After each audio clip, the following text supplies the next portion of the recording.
ईश्वर जगदाचार्य श्री त्रिदंडी स्वामी जी महाराज की हरि ओम। शांति शांति शांति।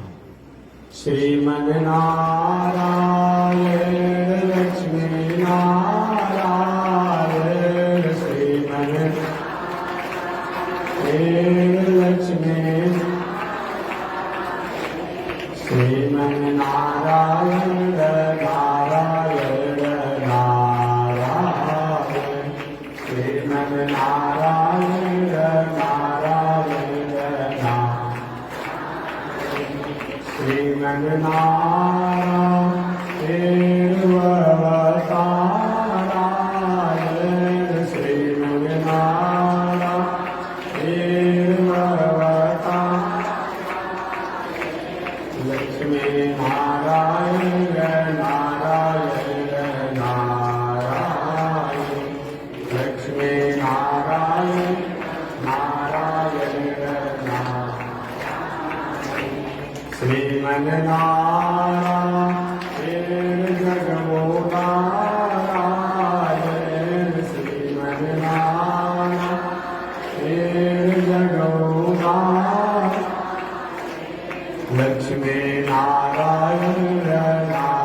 लक्ष्मी नारायण भगवान की अनंताचार्य कृपया वेदांत द्वयपारगम रामकृष्णामि सर्वक विश्वक्षेण मुनिं भजे। कासायम यज्ञ सूत्र शुचिव पुषि तथा चौधपुण्ड्रं च वाले यस्यास्ते दक्षहस्ते कलिकुमतिगिरीन्द्रेन्द्रवज्रं त्रिदण्डम् संसाराग्नि प्रशान्त्यै वृतजलममलं दारुपात्रं पवित्रम् श्रीविश्वक्सेन सूर्य पदकमलयुगं श्रेयसे संश्रयामि। लक्ष्मीनाथ समारम्भां नाथयामुनमध्यमाम् अस्मदाचार्यपर्यन्तां वन्दे गुरुपरम्परां। नारायणाय विद्महे वासुदेवाय धीमहि तन्नो विष्णुः प्रचोदयात्। महालक्ष्म्यै च विद्महे विष्णुपत्न्यै च धीमहि तन्नो लक्ष्मी प्रचोदयात्। तन्नो लक्ष्मी प्रचोदयात्। परमाराध्य श्री लक्ष्मी नारायण भगवान नित्य वंदनीय पूज्य गुरुदेव श्री त्रिदंडी स्वामी जी महाराज के जुगल चरणों में कोटिशा नमन। भगवत भागवत आचार्य कैंकर्य पारायण महानुभाव पावन भूमि पर पावन कथा को निवेदन किया जाता है। पावन कथा प्रसंग अंतर्गत निवेदन किया गया है। पिछले दिन नैमिषारण का पावन क्षेत्र 88,000 संत महात्माओं की पावन गरिमामयी उपस्थिति, व्यास जी के लाडले शिष्य उग्र सर्वासुर जी व्यास के जी पर बैठे हैं। विष्णु में श्रेष्ठ श्री शौनक ऋषि 1000 वर्षों तक चलने वाला धार्मिक अनुष्ठान के अगुआ है। श्री शौनक जी ने सूत जी से पूछा था कि हे सूत जी, मानव के कल्याण के लिए सरल और सहज साधन क्या है? कौन ऐसा कर्म करे, कौन ऐसा धर्म करे, कौन ऐसा पूजा करे, कौन ऐसी उपासना करे, कौन ऐसी आराधना करे जिसके द्वारा परिवार, पत्नी, बाल बच्चों से संबंध बना रहे, खेती, व्यापार, नौकरी, अध्ययन, अध्यापन ये होते रहे, और जिन्होंने इस संसार में भेजा है उनसे भी संबंध बना रहे। श्री सूत जी ने कहा, ऋषियों, भगवान की गाथाओं को बार बार कहने से, बार बार सुनने से, बार बार स्मरण करने से, चाहे हम जैसी भी दिनचर्या में होते, खेती हो, व्यापार हो, योग हो, साधना हो, निध्यासन हो, परमात्मा निश्चित रूप में प्रसन्न है। समय ऋषि ने पूछ लिया, महाराज भगवान और भगवान कितने? भगवान किसे कहते हैं और भगवान कितने हैं? सूर्य ने कहा, भगवान के अनंत अवतार हैं। उन अनंत अवतारों में भगवान 1008 अवतार मुख्य है, जो विष्णु सहस्त्र नाम उसका सूचक है। उन 1008 अवतारों में 108 अवतार प्रसिद्ध है। उन 108 अवतारों में 24 अवतार प्रसिद्ध हैं। उन 24 अवतारों में 10 अवतार प्रसिद्ध हैं। उन 10 अवतारों में 4 अवतार प्रसिद्ध हैं, रामावतार, कृष्णावतार, वामनावतार, नृसिंहावतार, ये 4 अवतार। उन 4 अवतारों में 2 अवतार मुख्य हैं, रामावतार और कृष्णावतार। रामावतार मर्यादा का अवतार, कृष्णावतार कृपा का अवतार। उन 2 अवतारों में कृष्णावतार जो है केवल कृपा के लिए है। पात्रता कृष्णावतार में नहीं देखा गया, चाहे पात्रता उसमें हो या न हो, योग्यता हो या न हो। कभी कभी सरकार द्वारा कुछ ऐसा स्कीम बनाया जाता है, कोई किसी ने ऋण ले लिया है, कहीं खाद पर, बीज पर, बिजली पर, सिंचाई पर ले लिया। सरकार की कभी ऐसी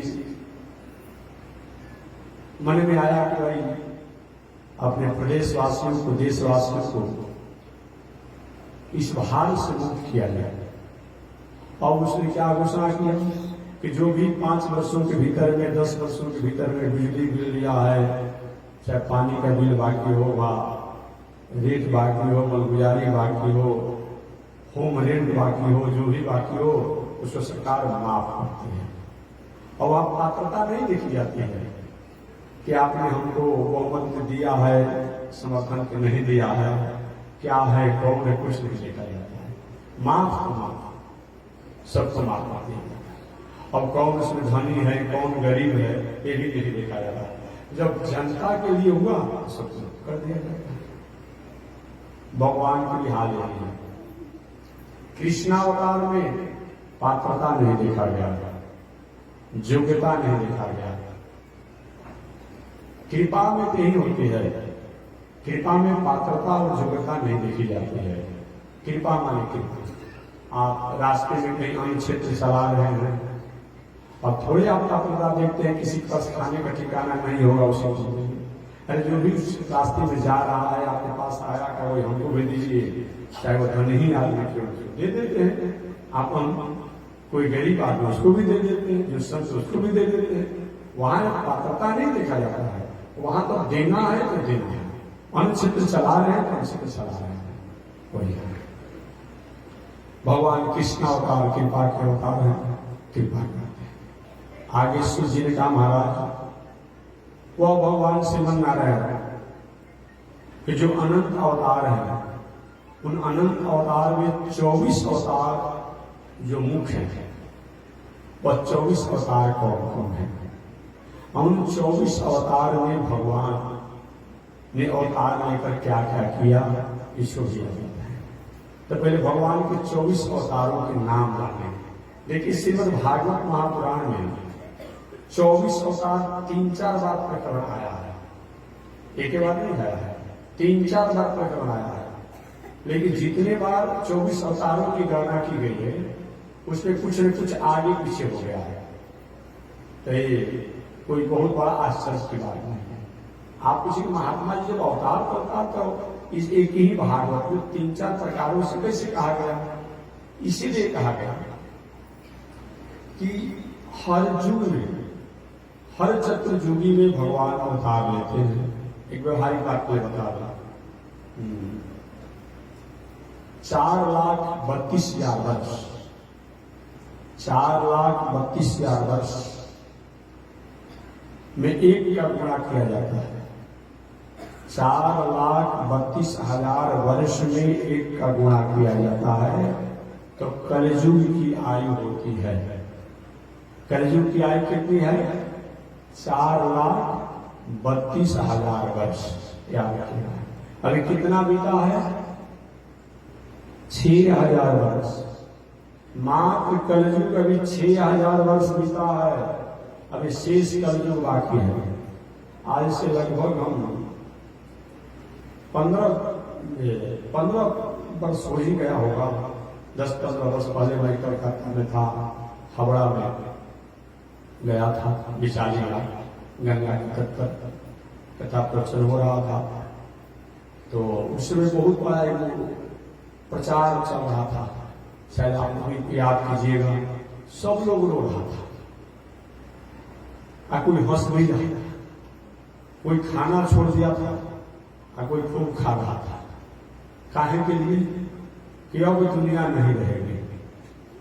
कौन तो ग्रह टकरा जाएगा कि क्या होने वाला है।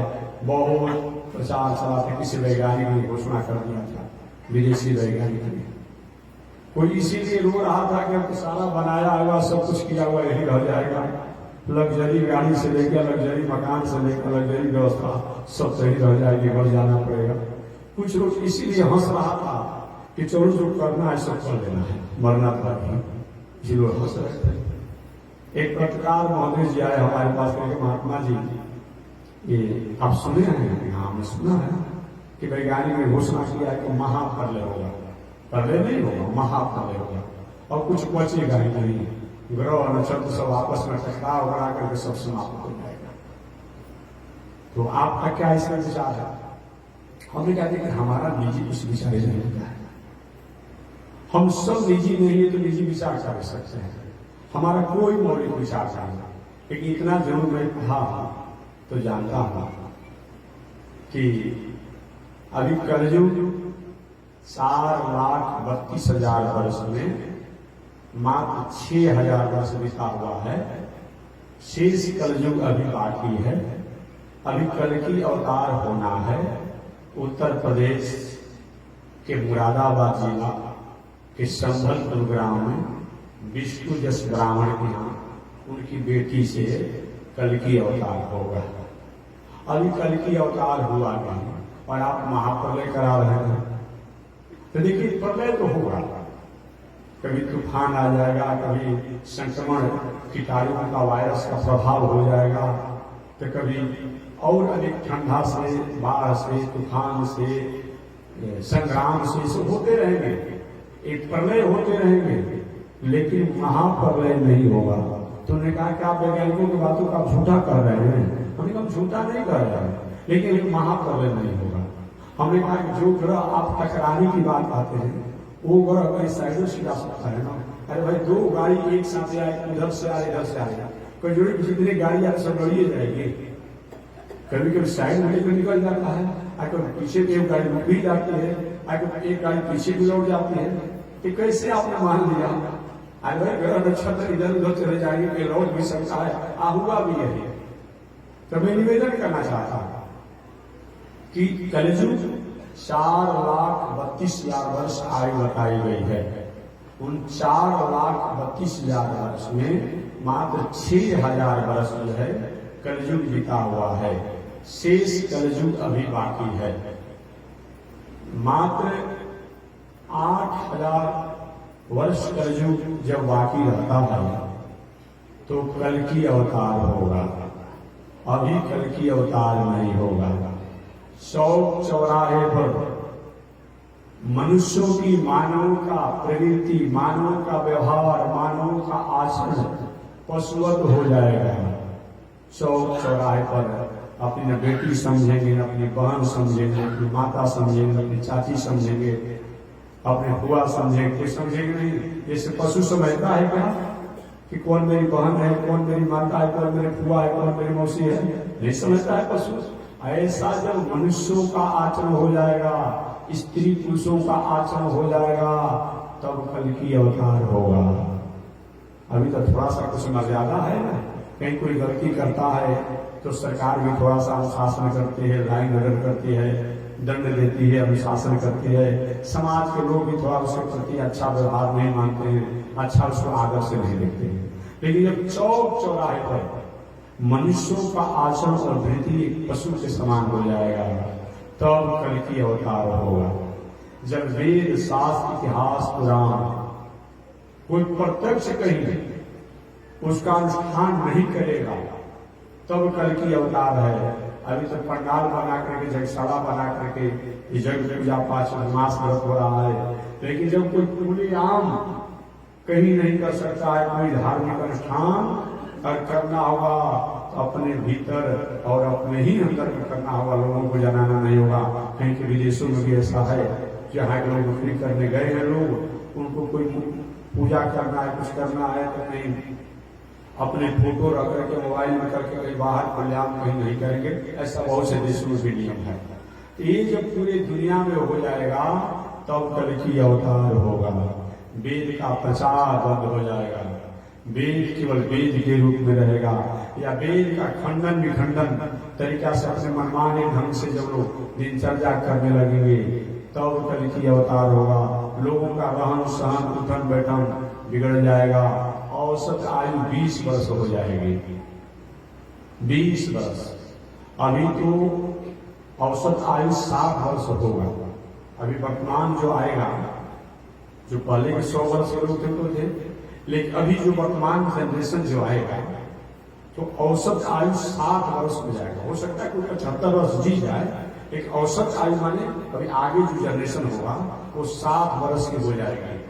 प्राय जो 60 वर्ष जी जाएगा उसको परम भाग्यशाली और उसको बहुत बड़ा दीर्घायु वाला माना जाएगा। अभी कोई जी रहा है, मैं आपसे पूछना चाहता हूँ, अब 1 वर्ष का लड़का है, किडनी का रोगी हो जा रहा है। अभी 6 महीना का लड़का जन्म लिया, अभी हार्ट का रोगी हो गया। अभी 3 महीना का लड़का जो है लीवर का रोगी हो गया।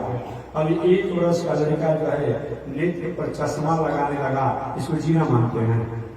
वो कितना कमाएगा, कितना कमाएगा, अपना भी रोग को समाधान करेगा, अपने परिवार का भरण पोषण करेगा, वो तो जीते जी मर रहा है। नीतिकारों ने कहा है जो व्यक्ति रोग से ग्रसित होकर के जीवन जीता है वो जीते जी मुर्दा के समान है। भले वो जी रहा है लेकिन जीते जी मुर्दा के समान है। जो रोग से ग्रसित होकर जीवन जी रहा है असाध्य रोगों से, वो जीते जी मुर्दा के समान है। जो व्यक्ति ने संसार और समाज के लिए कीर्ति नहीं किया, उपकार नहीं किया, समाज के लिए कोई जनहित का काम नहीं किया, वो जीते जी मुर्दा के समान है। जो व्यक्ति का आचरण ठीक नहीं हो वो भी जीते जी मुर्दा के समान है। जो व्यक्ति ने कभी दान नहीं किया वो भी जीते जी मुर्दा के समान है। ऐसा बताया गया, इस सब को जीते जी मुर्दा के समान बताया गया है। ये कोई जीना है, लेकिन औसत आयु 60 वर्ष पे होगा तो हमारा आपका दिनचर्या यही हो जाएगा। और जब महाकलयुग आएगा तब तो 20 वर्ष 30 वर्ष को जी लेगा, उसको बहुत माना जाएगा। अभी महाप्रलय होने की उम्मीद नहीं है। प्रलय होगा, कभी तूफान, कभी अंधड़, कभी पानी, कभी वृष्टि, कभी गर्मी, कभी उजाला, कभी बरसात, कभी आपसी विवाद, कभी देश विवाद, कभी प्रदेश विवाद, कभी देश में महासंग्राम। देखिए बहुत दिनों से अलग अलग राष्ट्रों में राष्ट्राध्यक्षों की अपने ईगो के कारण विवाद चल रहा है, युद्ध चल रहा है। कितने लोग मर रहे हैं? ठीक है, 1000 लोग मर जाए, 10,000 लोग मर जाए, लाख लोग मर जाए। महाभारत संग्राम हुआ था, उसमें कितने लोग मरे थे? अभी ऐसा रिपोर्ट तो नहीं किसी के पास है। बहुत से लोग मरते हैं तो 10-20 लाख, 1 करोड़ बहुत लोग मरेंगे तो मरेंगे संग्राम में। उस महाभारत संग्राम में कितना? 1 अरब 66 करोड़ 20 लाख 10,000 नरसंहार हुआ था महाभारत संग्राम। इतना बड़ा, अभी भारत की उतनी जनसंख्या नहीं है जितना नरसंहार महाभारत में आज से 6000 वर्ष पहले हुआ था। 1 अरब 66 करोड़ 20 लाख 10,000 नरसंहार हुए। 10,000 लोग लापता हो गए थे, मात्र 10 ही लोग बचे थे। इतना बड़ा नरसंहार हुआ था। इसलिए ये सब चलते रहे। तो मैं निवेदन करना चाहा कि महानुभाव से मैंने कहा कि देखिए भाई, महाप्रलय तो होगा, जो आप कह रहे हैं, रो रहे हैं आप लोग, आश्रम से पूछ रहे हैं, ठीक है होगा, ग्रह का नक्षत्र का सब कुछ होगा, लेकिन जो आप कह रहे हैं वो नहीं होगा। अब कुछ दिन पहले वैज्ञानिकों ने कहा कि सूर्य के ओजोन में छेद हो गया है। अब इतना ताप होगा कि सारा प्रकृति और प्राणी समाप्त हो जाएंगे। अरे भाई, ओजोन में छेद हो गया है तो ओजोन के भरने का भी तो व्यवस्था हो सकता है। ये जो हम लोग जग आदि करते हैं, हमारा नहीं है। आपके पास मोबाइल है, मोबाइल द्वारा पढ़ लीजिए, निकाल कर सर्च करके। हमारी बातों पर आपको यकीन नहीं होगा, विश्वास नहीं होगा, आप मोबाइल से पढ़िए, निकाल कर। आपके पास तो गूगल है और भी अनेक प्रकार की प्रक्रियाएं हैं, उसमें पढ़िए। तिल, घी, जौ, गुड़ इत्यादि हवनीय पदार्थ जो हैं, इन हवनीय पदार्थों के धुआं से क्या होता है, ये वायुमंडल को तो शुद्ध करता ही है। वायुमंडल में जो संक्रामक कीटाणु हैं, वायरस हैं, जो अनेक प्रकार के रोगों को फैलाने वाले हैं, उनसे तो हम नियंत्रण करते ही हैं। साथ ही साथ जो सूर्य के ओजोन में छेद हो गया है, उसको भी भरने में जितना एक कारगर है, ये तिल का धुआं जो है, ये घी का धुआं जो है, हवन का धुआं जो है, और कोई नहीं है। इसीलिए आप नहीं भी मानते हो कि मोक्ष होता है, स्वर्ग होता है, पुण्य होता है, फिर भी आप अगर रोज अपने घर में इन हवनीय पदार्थों से, हवन अगर घर घर में हो, तो सूर्य में जो ओजोन में जो छेद है, वो इस धूम से वो सब भर जाएगा। ये मान करके भी प्रकृति को विशुद्ध रखने के लिए भी हमें हवन करना चाहिए, चाहे किसी परंपरा का हो, किसी संप्रदाय का हो। नहीं मानते हैं कि आप ठीक है, धर्म होता है, कर्म होता है, पूजा होता है, पाठ होता है, मोक्ष होता है, स्वर्ग होता है, लेकिन ऐसे भी हवनीय पदार्थों को आप अगर कहीं उसमें डालते हैं तो उससे कहीं न कहीं प्रकृति का मंगल होता है, सृष्टि का मंगल होता है। ये जानिए, इसके धुआं में इतना बड़ा ताकत है। एक व्यक्ति ने कहा कि महाराज कैसे मान लें कि ये आपके धुआं द्वारा वृष्टि होता है, प्रकृति शुद्ध होती है, ओजोन में होगा। हमने कहा कि कछुआ छाप अगरबत्ती जलाने से मान लेते हैं कि वहां मौसम भाग जाता है, इसको नहीं मानेंगे। अब बताइए, नहीं मानते हैं आप कि हम बुक में जला रहे हैं, कछुआ छाप जला रहे हैं, क्या तो दीवार बना रहे हैं, वो भी जला रहे हैं, इससे मान लेते, इसको नहीं मानेंगे। क्या मतलब होता है? इसीलिए तो मैं निवेदन करना चाहता हूं, कलियुग की आयु 4,32,000 वर्ष, जिसमें मात्र 6,000 वर्ष बचा हुआ, शेष कलयुग अभी बाकी है। त्रेता युग 4,32,000 वर्ष में 2 का गुणा कर लीजिएगा तो द्वापर युग की आयु हो जाएगी। 4,32,000 वर्ष में 1 का गुणा करेंगे तो कलयुग की आयु होती है 4,32,000 वर्ष में 2 का गुणा करेंगे तो द्वापर युग की आयु होती है 4,32,000 वर्ष में 3 का गुणा करेंगे तो त्रेता युग की आयु होती है 4,32,000 वर्ष में 4 का गुणा करेंगे तो सतयुग की आयु होती है। आप मोबाइल को गुणा करके देख लीजिएगा, एक युग की अलग अलग समय बताने का है। तो मैं निवेदन करना चाहता हूं कि चारों युगों को बीतने में जितना समय लगता है उसको एक चतुर्युगी कहते हैं। हाँ, एक चतुर्युगी में भगवान के कई अवतार हो जाते हैं। एक चतुर्युगी में एक बार चारों युगों को बीतने में भगवान के अनेक अवतार हो जाते हैं। ऐसे चारों युग जब 71 बार बीतते हैं तो एक मनु का शासन काल होता है और ऐसे 14 को मनु लोग के शासन जब बीतता है तो ब्रह्मा जी का एक दिन होता है और उस आयु से ब्रह्मा जी 100 वर्ष जीते हैं। तो कहीं किताबों में, ग्रंथों में, पुराणों में आपको पढ़ने को अगर मिलता हो कि यहाँ पर 24 अवतार कुछ अलग कथा है, चौथ किसी और किसी कथा के अलग है। एक व्यक्ति ने हमसे कहा था कि महात्मा जी, भागवत में राम जी को 13,000 वर्ष बताया गया शासन करने के लिए, और वहीं वाल्मीकि रामायण में 11,000 वर्ष बताया गया। अंतर कैसे हो गया? तो हमने कहा कि किसी एक कल्प में भगवान श्री राम हमेशा आते हैं ना लोग। भगवान अवतार ले, रामा अवतार, कृष्ण अवतार, वामना अवतार, नरसिंह अवतार हमेशा होता है। अरे हम लोग साधारण महात्मा हैं, इस गांव में पूछ लीजिए कि वो आधा घंटा को, 15 मिनट को, 10 मिनट को, 1 घंटा को, 2 दिन 4 दिन के लिए मिला जुला के 4-5 बार होम आ गया। तो भगवान की बात को छोड़ दीजिए। हर युग में, हर चतुर्युगी में भगवान का अवतार होता है। तो किसी अवतार में भगवान आए तो 11,000 वर्ष रहे। वाल्मीकि जी को 11,000 वर्ष वाला चरित्र अच्छा लगा, उन्होंने लिख दिया। और किसी युग में जब आए भगवान तो 13,000 वर्ष रहे। तो 13,000 वर्ष वाला चरित्र जो है व्यास जी को अच्छा लगा, व्यास जी ने लिख दिया। अब कभी हम आए होंगे 1-2 दिन के लिए, वो किसी ने कहा कि महात्मा जी ये कथा बोले, तो उन्होंने लिख दिया। अभी 4 महीना कहे, 4 महीना की कोई कथा लिखेगा, कोई कहेगा, दोनों ठीक है।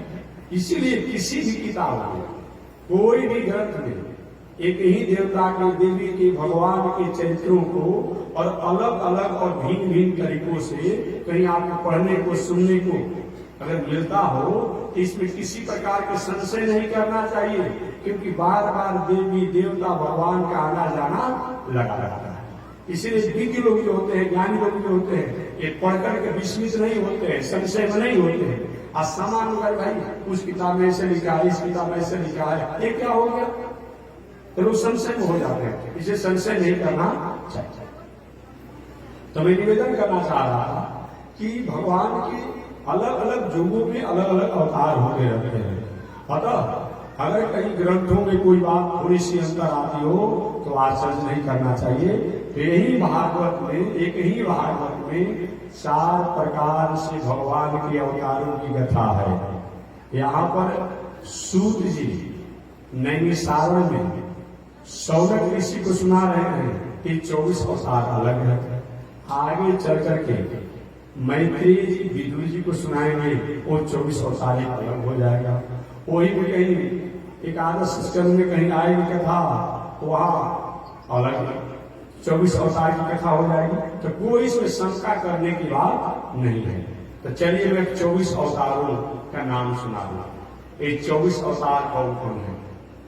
24 अवतारों को सुबह सुबह स्मरण करने से, उच्चारण करने से 24 घंटा हमारे द्वारा जान अनजान में कोई चूक हो जाती है, स्वप्न में ऐसे कोई, वो कब से मंगल होता है, मंगल होता है। और 24 घंटा हमारे लिए मंगल कारक होता है। ये विचार करके समय मिलने पर 24 अवतारों के नामों को हमेशा रोज अपने 24 घंटा में कम से कम 1-2 मिनट में याद कर लेना चाहिए। तो भगवान का सबसे प्रथम अवतार कौन है? सनत, सनंदन, सनातन, सनत कुमार। ये भगवान का प्रथम अवतार है। ये ब्रह्मा जी के पुत्र सनकादि हैं, इनका प्रथम अवतार है। सनकादि का अवतार ये प्रथम अवतार। दूसरा अवतार वराह अवतार। तीसरा अवतार नारद जी का अवतार। चौथा अवतार नर और नारायण का अवतार। पांचवा अवतार भगवान कपिल देव का अवतार। छठवां अवतार दत्तात्रेय जी का अवतार। 7वां अवतार जग्या अवतार। 8वां अवतार ऋषभ देव का अवतार। 9वां अवतार राजा पृथु का अवतार। 10वां अवतार मत्स्य अवतार। 11वां अवतार कूर्मा अवतार। 12वां अवतार धन्वंतरी अवतार। 13वां अवतार मोहिनी अवतार। 14वां अवतार नरसिंहावतार। 15वां अवतार वामना अवतार, भगवान वामन का अवतार। 16वां अवतार परशुराम जी का अवतार। 17वां अवतार व्यास जी का अवतार। 18वां अवतार रामावतार, 19वां अवतार बलदेव जी का अवतार और 20वां अवतार कृष्णावतार, 21वां अवतार हरि का अवतार, 22वां अवतार हंसावतार, 23वां अवतार बुद्धावतार होगा। एक था बुद्धावतार और 24वां अवतार कल्कि अवतार। कल्कि अवतार में भी होने वाला है। 24 को अवतार बताया गया है।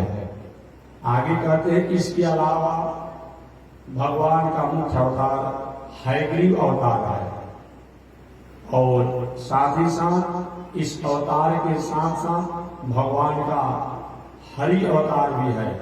इस प्रकार भगवान के 24 अवतार है। हम एक एक अवतार को संक्षिप्त में व्याख्या करें। भगवान का सबसे प्रथम सनक, सनंदन, सनातन, सनत कुमार, ये भगवान का सनकादि का अवतार है। ये सनकादि का अवतार कैसे हुआ? ओम दिव्यो देव एको नारायण न ब्रह्मा निशान। ओम दिव्यो देव एको नारायण न ब्रह्मा निशान। एकमात्र दिव्य देव अगर कोई था वह नारायण थे, उसमें और कोई नहीं था। भगवान कब थे? आज से 50,000 करोड़ वर्ष पहले। इसीलिए दुनिया में जितने भी पंथ हैं, मजहब हैं, उनका साल सम्मत है। हमारे ये वैदिक परंपरा जो है इसका साल सम्मत नहीं। कितना पुराना है?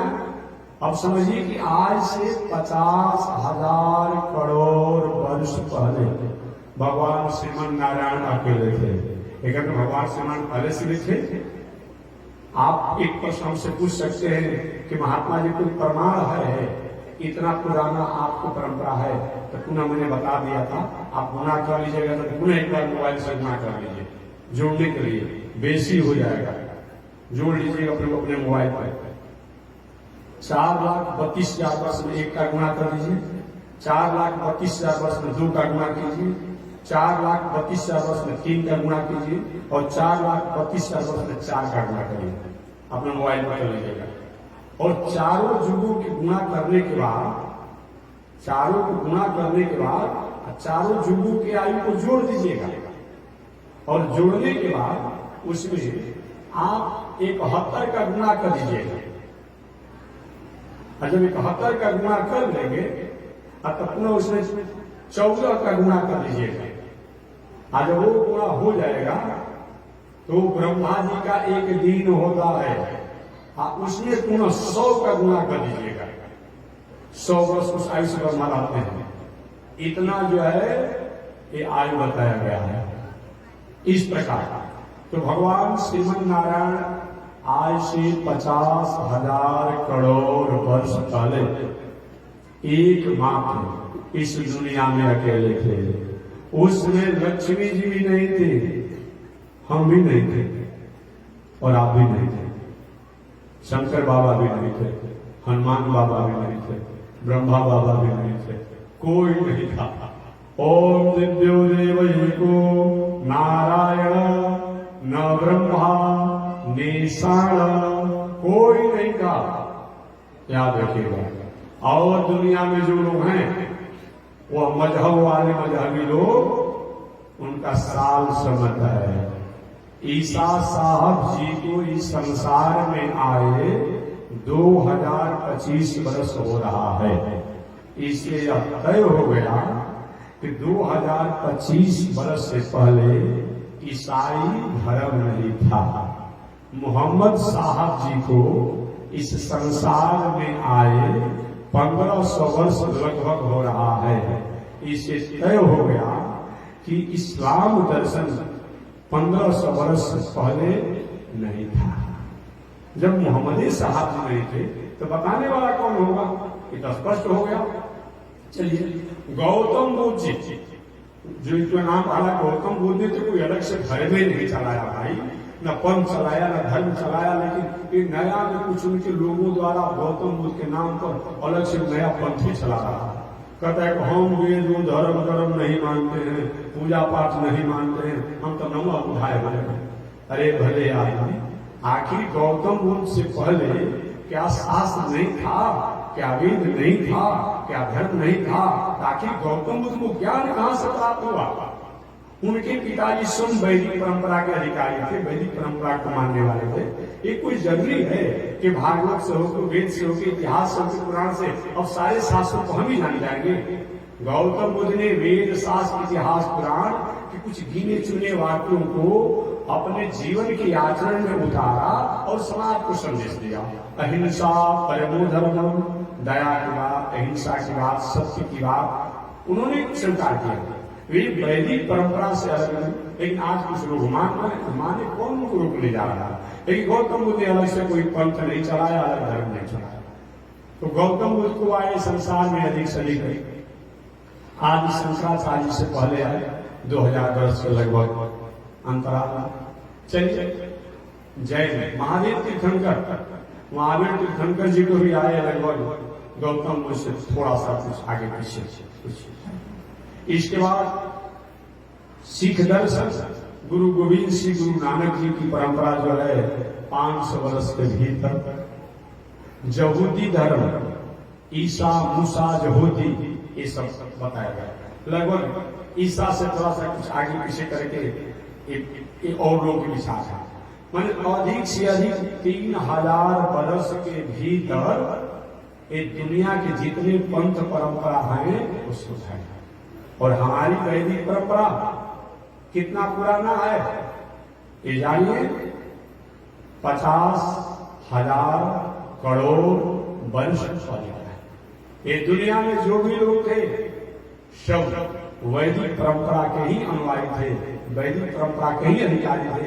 उनका खान, उनका पान, उनका रहन, उनका सहन, उनका उठन, उनका बैठन, उनका बोलन, उनका चालन, उनका रहन सहन, उनका संगत, उनका व्यवहार थोड़ा सा चंचल हो गया।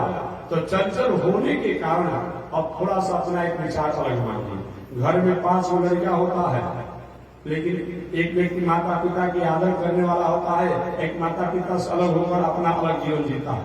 तो थोड़े कहेगा कि हमारा बाप अलग है, माता अलग है तो भी माता पिता उसी के हैं, लेकिन आचरण तो हम सब अलग होने के चलते वो अलग रहता है। वही बात है, कुछ लोगों ने अपना खान पान, रहन सहन, आचरण सब कुछ अलग हो गया तो अपने को अलग विचार मान लिए। बस तो ये वैदिक परंपरा से अलग कोई नहीं है। तो मैं निवेदन करना चाहता, भगवान श्रीमन नारायण आज से 50,000 करोड़ वर्ष पहले अकेले इस दुनिया में थे। बहुत दिनों तक अकेले रहे। अकेले रहने के बाद भगवान श्रीमन नारायण के हृदय में वास करने वाली शक्ति रूप में महालक्ष्मी जो थी, लक्ष्मी जी त्रिणा जी के प्रभु आप ही अकेले इस दुनिया में रहेंगे, हम नहीं आऊंगा दुनिया में, हमको इस दुनिया में बुलाइए, प्रकट कीजिए। भगवान के नहीं देवी हमको अकेले में आनंद आ रहा है, नहीं महाराज हमको भी बुलाइए। वही भगवान ने अपने सत्य काम सत्य संकल्प से अपनी आह्लादनी शक्ति को प्रकट किया, जो महालक्ष्मी के नामों से जानी जाती है, लक्ष्मी के नामों से जानी जाती है। लकड़ी में ही अग्नि होती है, पत्थर में ही अग्नि होती है, याद रखिएगा। लेकिन लकड़ी में जब तक से घर्षण नहीं होता है तब तक से अग्नि दिखाई नहीं पड़ती है। बस तो लकड़ी से अलग अग्नि नहीं होती है, पत्थर में ही अग्नि होती है। लेकिन दो पत्थर के चट्टानों को कहीं टकराया जाए तो चिंगारी फेंक देता है। लोहा में ही अग्नि होती है कि दो लोहा के टुकड़े को घर्षण किया जाए या टकराया जाए तो उससे अग्नि होती है। तो मैं निवेदन करना चाह रहा था, वही लक्ष्मी जी प्रकट हुए। और लक्ष्मी जी जब प्रकट हुए कि प्रभु हम दो ही लोग रहेंगे, आगे सृष्टि बढ़ाई। भगवान का हमको सृष्टि नहीं बढ़ाना, एक बार सृष्टि बढ़ा करके हमने देख लिया है। दुनिया के लोग आज्ञा नहीं मानते। भगवान कहते हैं मैंने मानुष जन्म तुमको हीरा दिया, वृथा तुम कमाए तो मैं क्या करूं, दूध दही में व मिष्टान पैदा किया, फिर भी मांस खाए तो मैं क्या करूं। भगवान कि मैंने मानुष जन्म तुमको हीरा दिया, वृथा तुम गंवाए तो मैं क्या करूं। मैंने मनुष्य का जन्म तुमको दिया, अब व्यर्थ में तुम गंवा रहे हो तो मैं क्या करूं। मेवा, मिष्ठान, दूध, दही इत्यादि को मैंने दिया, अब फिर भी तुम मांस खा रहे हो। मांस बिना घास जैसा हो।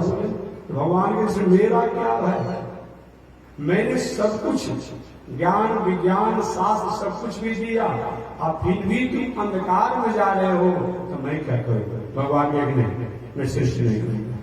लक्ष्मी जी के नहीं प्रभु कर दीजिए, अच्छा रहेगा।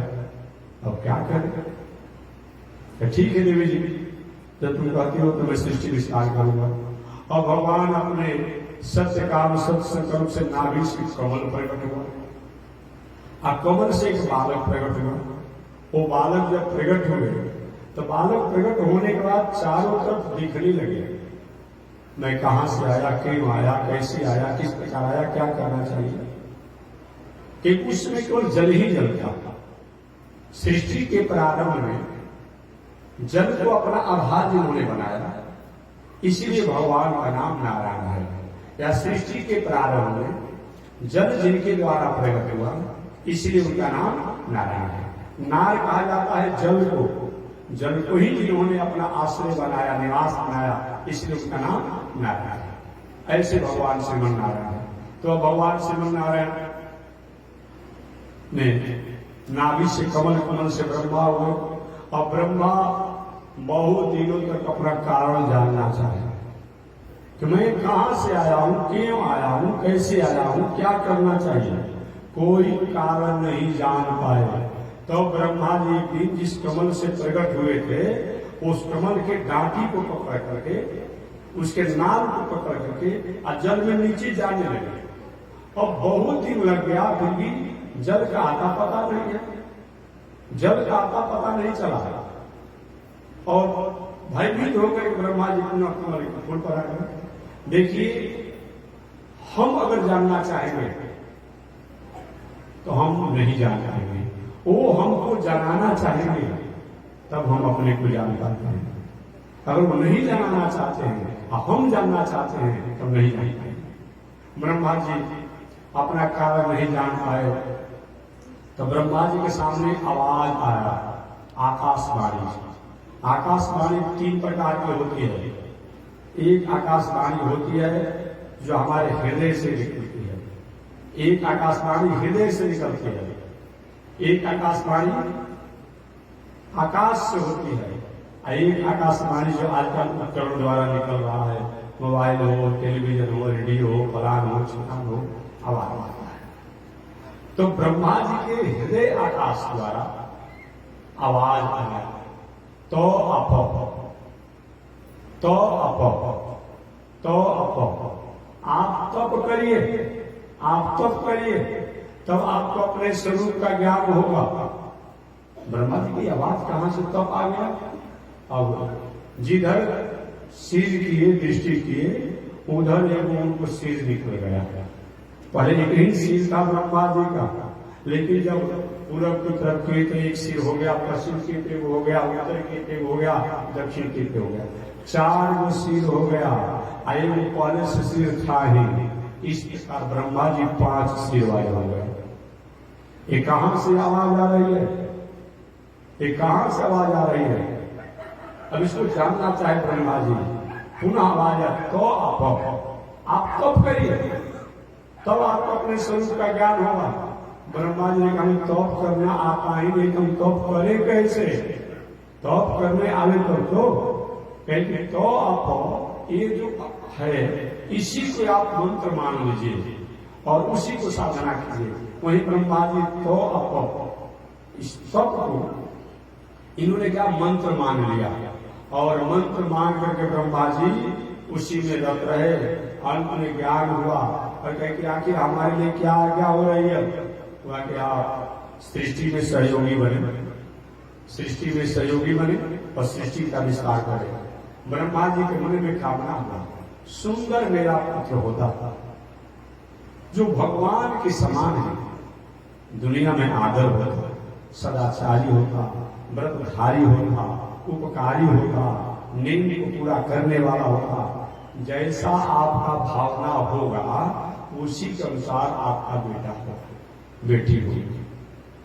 अब विवाह शादी करके बेटा बेटी जन्म के समय कहीं आप डिप्रेशन में हैं, कहीं टेंशन में हैं, कहीं शुगर का रोगी है, कहीं बीपी का रोगी है, कहीं हार्ट अधिक चल रहा हो, कहीं किडनी उसमें कोई समस्या हो, कहीं लीवर उसमें समस्या हो, कहीं पेशाब में कोई दोष हो, और किसी प्रकार शरीर में कोई रोग हो, नेत्र का कोई बहुत बड़ा उसमें ट्रबल हो, सिर में दर्द हो, आंख में दर्द हो इत्यादि हो, और उस समय पुत्र की अगर कामना करेंगे विवाह करके तो उस समय जो रोग होगा उस रोग का प्रभाव लड़का पर आने के बाद में संभावना बनी रहती है। इसलिए स्वस्थ स्थिति में होकर के आगे वंश विस्तार की इच्छा होनी चाहिए।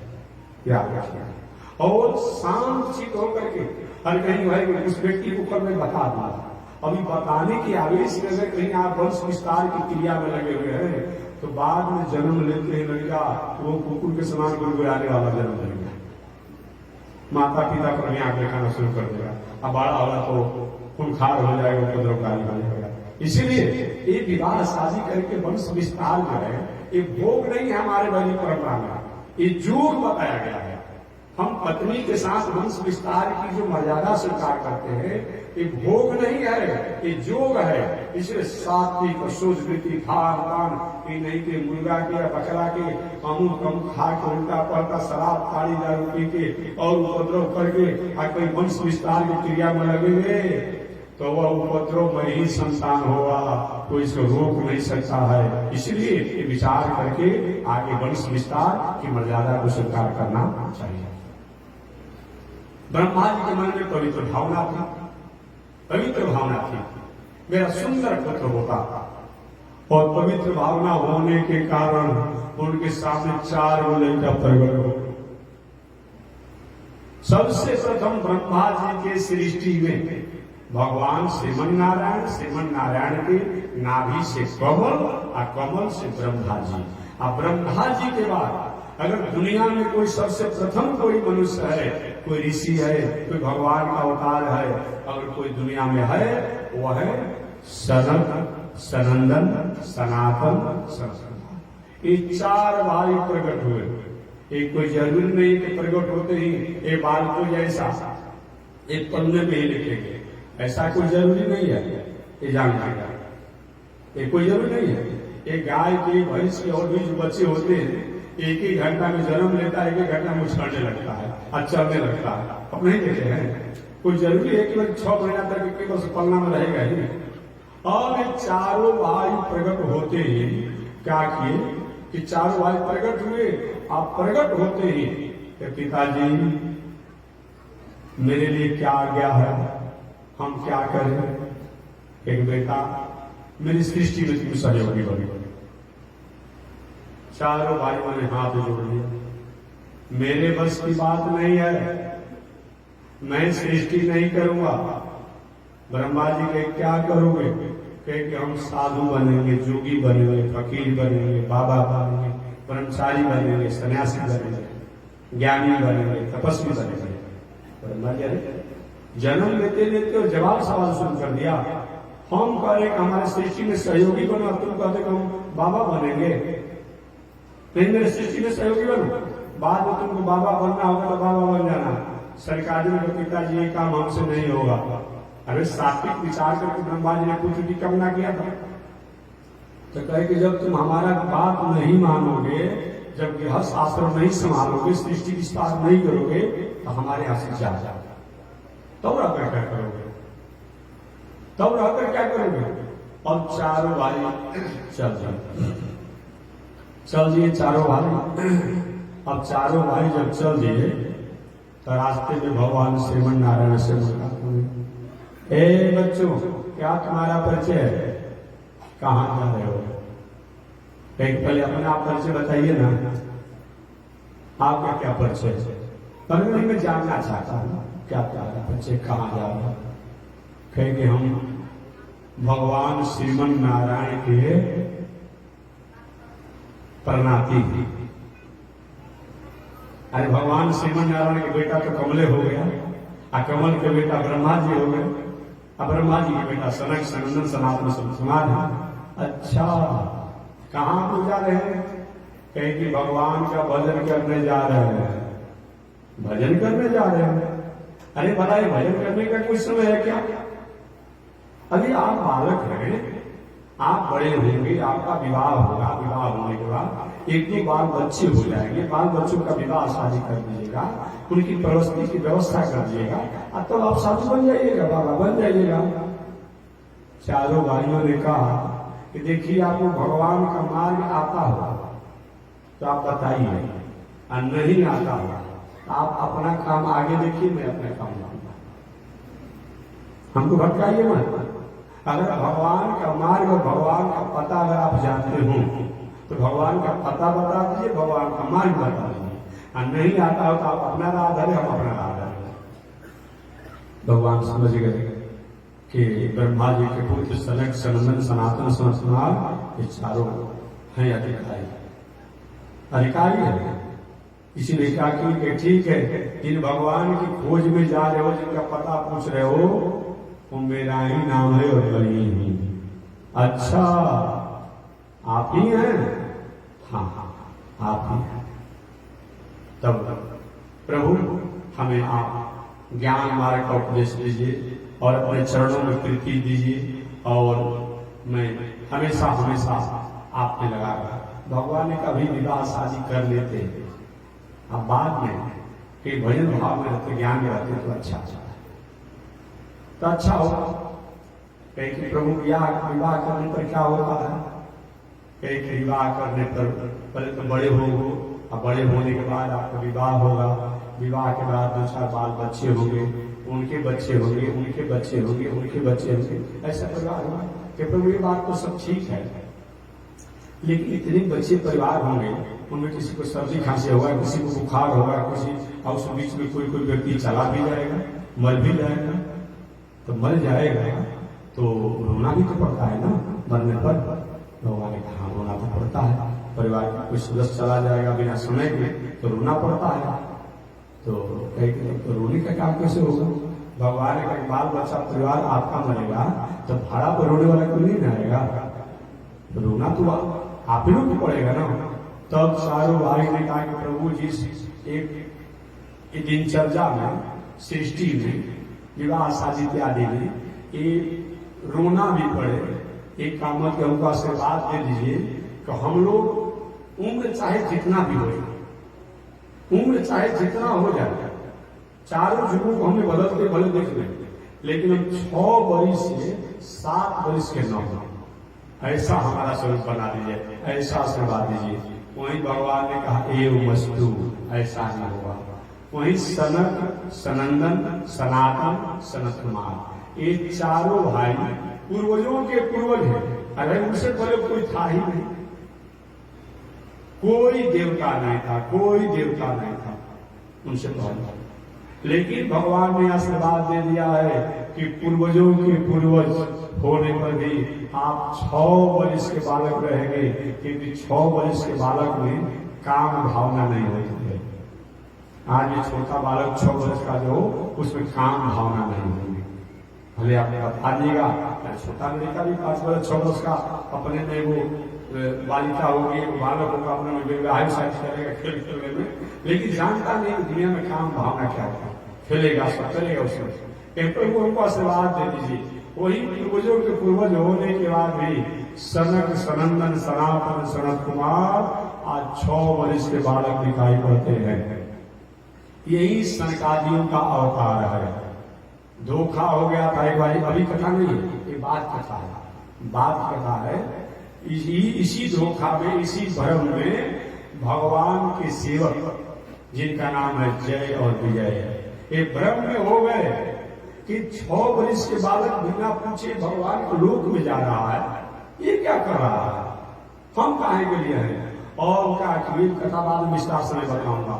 ये क्या किया, ये जय विजय वेद लगा करके ये चारों भाई को भगवान के दर्शन करने जा रहे वैकुंठ में तो रोक दिए। इन चारों भाई ने कहे भाई मैं अपराधी नहीं हूँ, और तुम वेद घंटा क्यों लगा रहे हो, हम अपराधी है तुमको डंडा दिखा रहे हो। अरे कारण हो तो बता दो कि भगवान शयन कर रहे हैं, प्रसाद जीव रहे हैं, किसी से बात कर रहे हैं, कुछ कर रहे हैं, बताओ बिना कारण बताए और हमें डंडा लगा कर तुमको रोक रहे हो, हम कोई अपराधी हैं? नहीं माना जय विजय तो हम काहे के लिए, हमारा ड्यूटी भी तो है। लेकिन सुनो, क्या समझ रखे हो? हमको सही में कहा तुम 6 वर्ष के बाल के समझ रखे हो? तो हम भी ऐसे वैसे नहीं समझते, हम भी अपने आप में साधक हैं, भगवान के भक्त हैं। तुम भगवान के सेवक हो, तुम भगवान के भक्त हैं। आज पता चल जाएगा। जाओ, 3 बार हमने प्रयास किया और तीनों बार तुमने जाने से रोक लगा दिया, तो तुम मर करके राक्षस हो गया। और जब साप दे दिए तब तुम ठिकाना लग गया। बहुत बड़ा आला कमान अधिकारी हो या किसी आरोप में फंस जाए, रीढ़ हाथ पकड़ा जाए, कैसा हो जाता है, क्या स्थिति होती है? और तो जय विजय उदास हो गए। अरे महाराज, कितना उद्यम करने के बाद, श्रम करने के बाद इस गति को हमने प्राप्त किया था, आपने श्राप दे दिया। नहीं, तुम्हारा अहंकार हो गया था, तो अपने को ईगो में हो गया था कि मैं हूं, तब दुनिया में क्या होता है तुमको पता चलेगा। जब राक्षस बनोगे तब टकरार हो ही रही थी। उसी समय भगवान अपने अंतर्गृह से बाहर आ गए।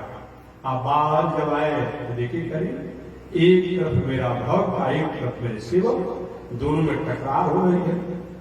आई ऋषिवर आई, दंडवत, चलिए। तो सब में तो अपने मौज में होते हैं। और वे सनक सनंदन सनातन से अब नहीं जाएंगे। ऐसे अनुशासन विहीन उदंड सेवकों को रखे जो किसी को समझता ही नहीं है। मैं नहीं जाऊंगा। मानो भगवान ने कहे कि प्रभु, और आप लोग इस क्रोध की अवस्था में नहीं जाएंगे वैकुंठ में, तो ठीक है। तो जो वैकुंठ में जो वायरस क्रोध के नहीं है, अशांति के नहीं है, उपद्रव के नहीं है, वो वायरस वहां भी हो जाएंगे। तो वहीं पर द्वारे पर समाचार पूछ लिए भगवान, और जे भी नाराज हो रहे थे, बहुत बोल रहे थे, समय सनातन कुमार, आपको सब पता चलेगा। ऐसे सेवकों को अनुशासन विहीन आप रखे हुए हैं। उसी समय भगवान हंस दिए। देखिए कि मुस्कान में तो सारा खेला हो जाता है।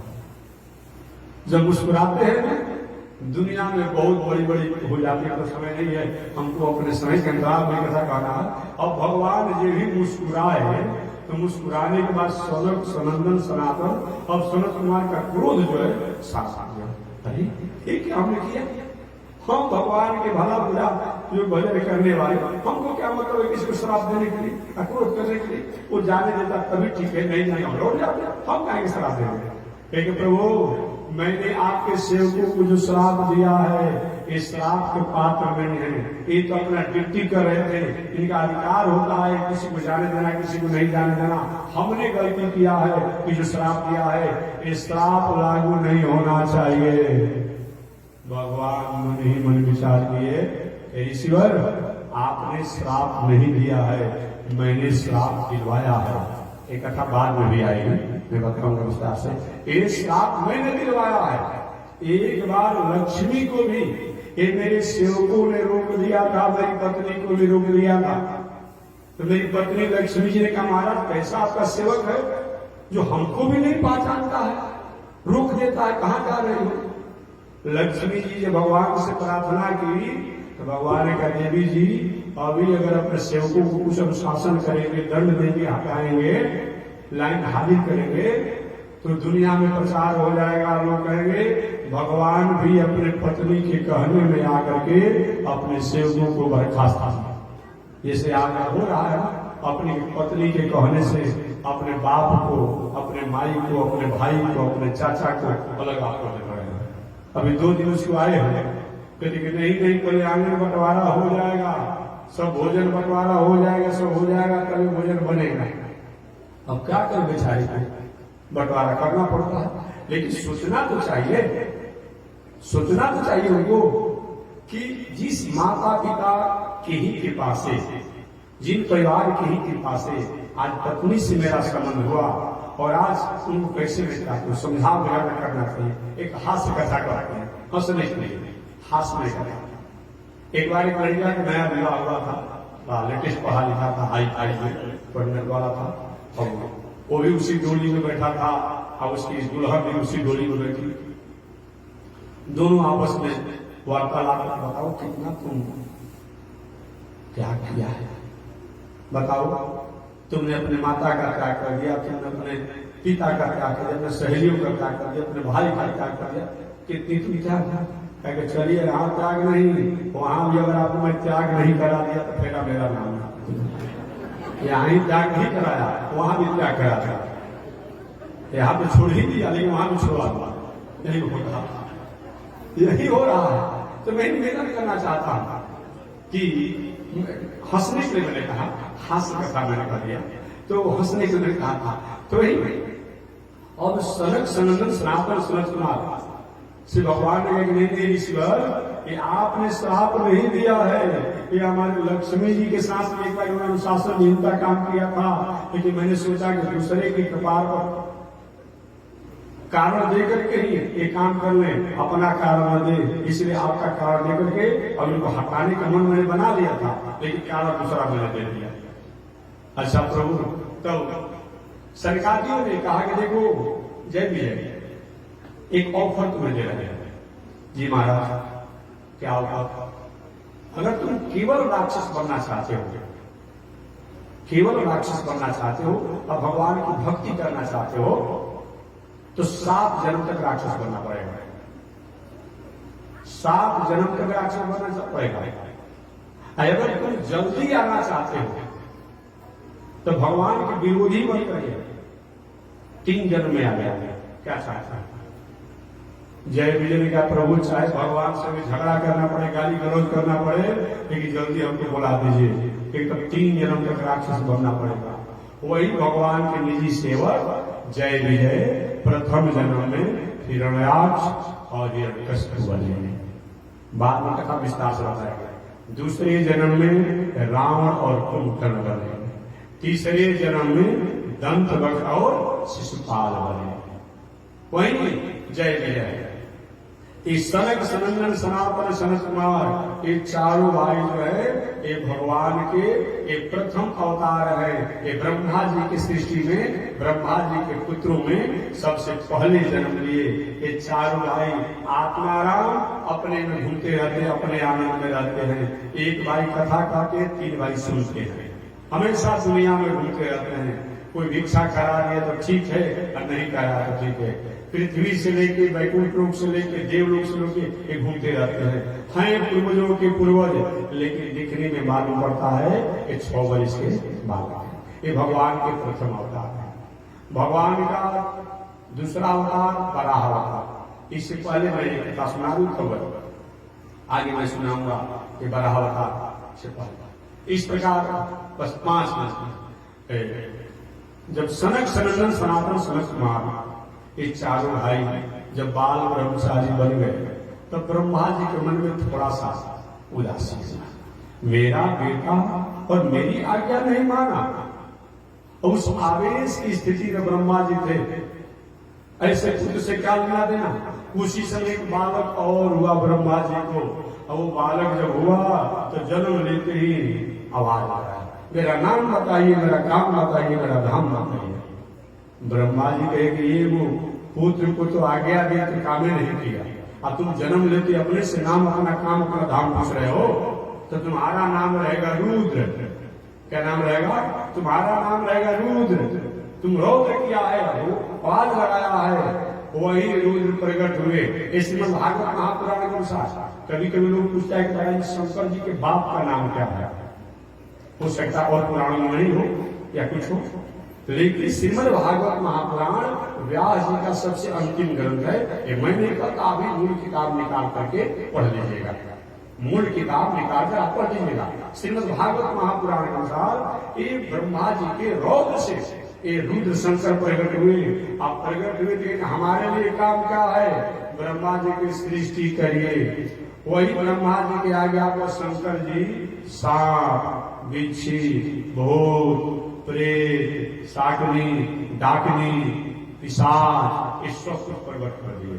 बाघ, सिंह, चीता, उड़ार, ये सब जतरा हिंसक जीव, भयावह जीव जो है, ये सब ब्रह्मा ने, शंकर जी ने प्रकट कर दिया।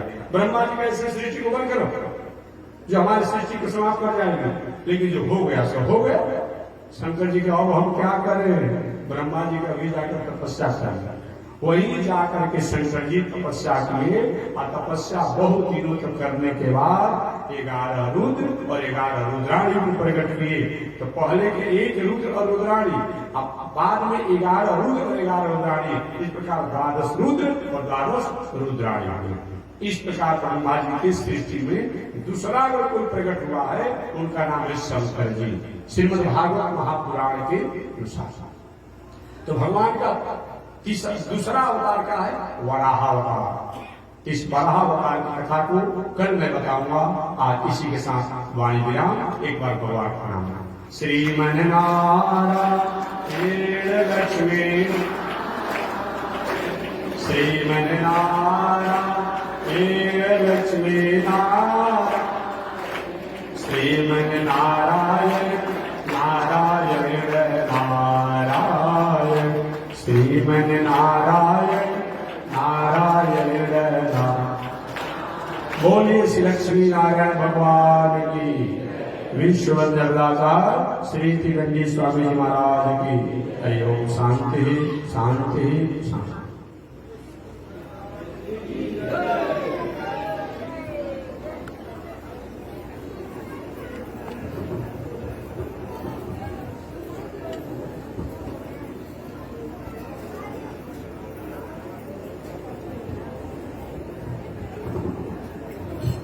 ओम चंद्रमा मनसो जातः, चक्षो सूर्यो अजायत, श्रोता वायुष प्राणश मुखादगिरजायत, श्रीशते लक्ष्मी सुवर्मया महोरात्रे, पार्श्वेन छत्राणि रूपमस्मिनो व्यातम्, ईश्वरेण गाढा मोमयि घाण, सर्वलोकमयि घाण, कासायं यज्ञसूत्रं शुचिवपुषि तथा चोर्ध्वपुण्ड्रं च भाले, यस्यास्ते दक्षहस्ते कलिकुमतिगिरिन्द्रवज्रं त्रिदण्डं, संसाराग्नि प्रशान्त्यै घृतजलममलं दारुपात्रं पवित्रं, श्रीविश्वक्सेन सूरे पदकमलयुगं, श्रीयशे संश्रयामि अमर्याद समुद्र चलमतिरसोय्या प्रसवः, कृतघ्नो दूरवाणी स्मर परवशो वञ्चन पर, नृशंसा पापेश कथमामितो दुर्गजलदे, प्रपायादुत्रीरस्तव परिचरेयं शरणयो। लक्ष्मी नारायण भगवान की, विश्व जगदाचार्य श्री त्रिदंडी स्वामी जी महाराज की, पूज्य गुरुदेव श्री त्रिदंडी स्वामी जी महाराज की। हरि ओम। शांति शांति शांति।